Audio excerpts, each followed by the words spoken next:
Compulsion Games has found success in Kickstarter with their game, We Happy Few. However, Compulsion Games really made waves at this year's E3 with a demo presentation of We Happy Few. This trailer crafted a world before your eyes that was believable and easily reminiscent of the first BioShock, and it was nothing short of enrapturing. Though, after playing the game in this early access alpha, there seems to be a bit of a disconnect. Normally I don't dive too deep into the faults of a game while it's still in development, but We Happy Few seems to have this design from the outset. Oh, heavens no. It's such a juxtaposition between what the gameplay presented at E3 was and what you get in this alpha. So, it's not entirely bad either. The developers have stated that the idea of this game is that it can be replayed many times in many ways. The actual core gameplay of We Happy Few draws upon similarities to Sir, You Are Being Hunted. In this game, it is about survival. You'll be crafting items from various components scavenged in the world. There's also a lot of meters to maintain: hunger, thirst, food poisoning, fatigue, and stamina. These meters are highly sensitive.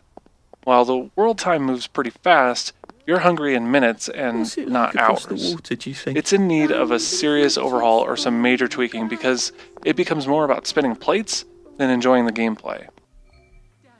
As you traverse this open world, you'll naturally come across quests.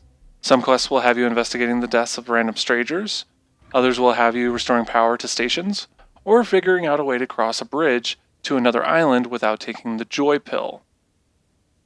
It's interesting to see this world as your character sees it, someone who is off the joy pill, seeing what's really there, a dilapidated and decrepit world.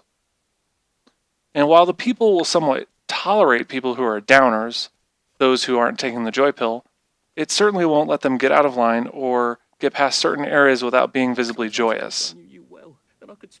There are also roguelike elements to the game, with even the option of permadeath. But as it stands right now, you are always playing as Arthur Hastings. I'm interested in learning about the new characters as they get introduced and how they play differently, how they interact with the world, and how their impact on the overall story that Compulsion Games intends to tell with We Happy Few. The early access game is pretty devoid of story, and that's done so purposely to avoid spoilers. There are said to be 3 characters, which would include different stories for those characters, and right now, the gameplay alpha consists of 3 of 5 islands and represents 50% of the world that's been created. We Happy Few is different than what I expected it to be, but it isn't necessarily disappointing as my first impressions initially were.